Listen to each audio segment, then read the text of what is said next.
वालेकुम दोस्तों, क्या हाल चाल है। मैं हूं आपका दोस्त हबीब आज़ाद।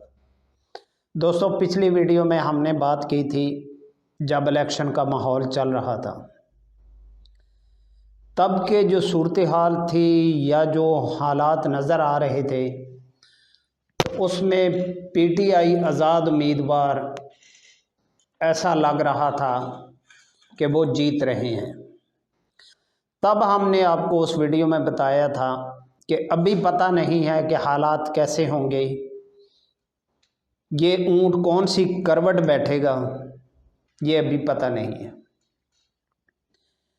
तो अब जो रिसेंटली अब जो न्यूज़ या रिज़ल्ट आपको मिल रहा है या आपने देखा है या आप समझ रहे हैं, तो उसमें पीपल्स पार्टी को ज़्यादा सीटें दे दी गई हैं।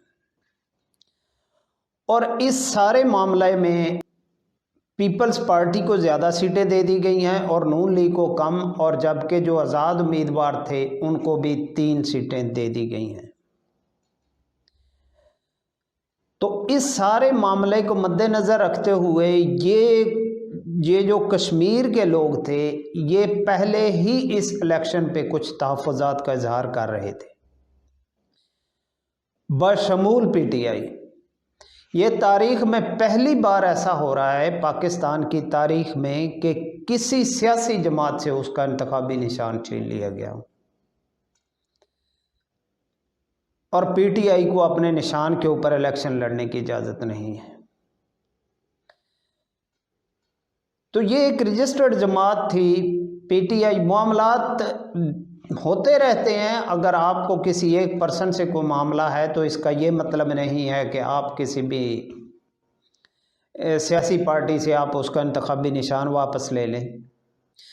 तो इस सारे मामले को मद्देनज़र रखते हुए कश्मीर की अवाम ने, पीटीआई ने इसके ऊपर तहफ़्फ़ुज़ात का इजहार किया था कि हमें ये मामलात ठीक नहीं लग रहे, ये इलेक्शन के मामलात बाद में चेंज कर दिए गए जाते हैं।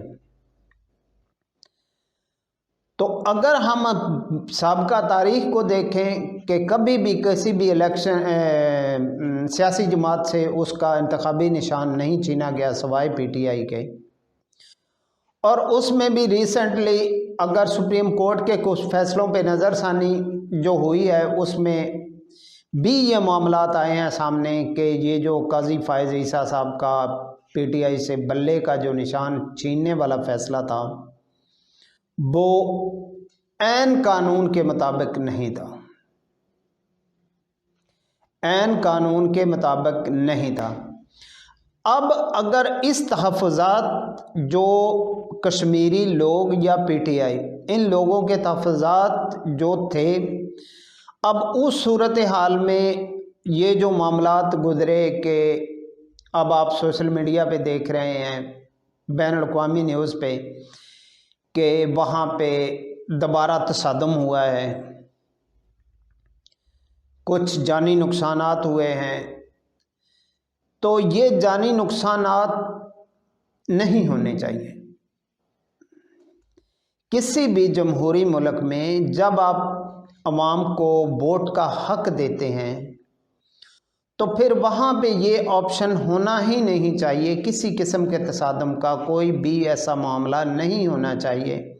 हर बंदे को इख्तियार है, आज़ादाना इख्तियार है कि वो जिसको चाहे वोट दे, और ये वोट कौम की अमानत होती है और इस अमानत में भी ख़यानत नहीं होनी चाहिए। तो बाकी जो मामलात होते हैं वो एक बड़ी पुरानी मशहूर कहावत है कि जो जीता वो सिकंदर। तो ये इतना बड़ा इंसान के अंदर दिल जिगर होना चाहिए कि जब आप किसी से मुकाबला करते हैं तो फिर जो जीता वो सिकंदर होता है, उसको मान लेना चाहिए।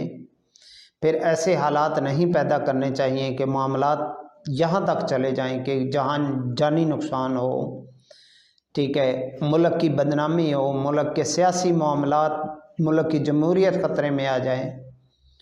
तो ये सब कुछ नहीं होना चाहिए। तो इस सब मामले में अब जहाँ तक पीटीआई की बात है तो उन्होंने अदम एतमाद ज़ाहिर किया है कि हम इस इलेक्शन के रिज़ल्ट के ऊपर एतमाद नहीं करते। ये फिर धांधली हुई है। और जो वहाँ के आज़ाद उम्मीदवार थे उनकी भी यही शिकायत है, और जो वहाँ पे कश्मीर की अवाम है, गिलगित बल्तिस्तान की अवाम है, उनका भी यही मामला है। वो कहते हैं कि हमारे पास जो हमें रिज़ल्ट होने चाहिए थे वो रिज़ल्ट नहीं अनाउंस किए गए, इन रिज़ल्ट में छेड़खानी की गई है। तो मेरा ख्याल है कि ये मामला यहाँ तक किसी भी हाल में नहीं जाने चाहिए। तो जब इलेक्शन है तो इलेक्शन का मकसद ये होता है कि इंसान अपना हक़ राय दे इस्तेमाल करने का हक़ रखता है। तो वो जिसको समझता है, जो उसको लगता है कि यार ये जमात मेरे हक़ में बेहतर है, तो उसे उसको चुन लेने का हक़ है। अब बाद में उसकी ये जो सोच है ये कितनी कारआमद साबित होती है, वो जिस जमात के साथ खड़ा हुआ है वो जमात उसका कितना साथ देती है, ये आने वाले वक्त में पता चलता है। और इसी का नाम जमहूरियत है।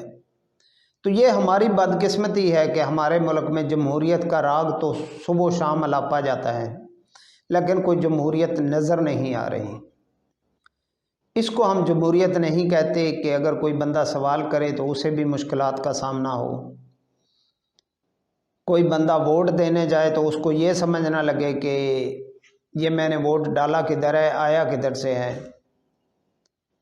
तो ये सारे मामलात समझ से बाहर होते हैं। ये हमेशा मुल्क की तरक्की की राह में रुकावट होते हैं। जब भी मुल्क में किसी भी मामले में अदम इस्तेहकाम आ जाता है तो वहाँ पे मईशत का बेड़ा गर्क होना पहले नंबर पे शुरू हो जाता है। मुआशी तौर पे मुल्क कमज़ोर होना शुरू हो जाता है। तो मुआशी तौर पे मुल्क को मजबूत रखने के लिए सबसे मेन जो चीज़ें हैं, अगर आप जमहूरियत पे बिलीव करते हैं तो प्रॉपर जमहूरियत होनी चाहिए और रूल ऑफ लॉ होना चाहिए। तो ये दो चीज़ें ऐसी हैं जिनके ऊपर मुल्क की तरक्की बेस करती है, मुल्क के मामलात चलते हैं। तो यहाँ पे बहुत हालात कशीदा हैं। अल्लाह ताला इस मुल्क पे अपना रहम फरमाए, करम फरमाए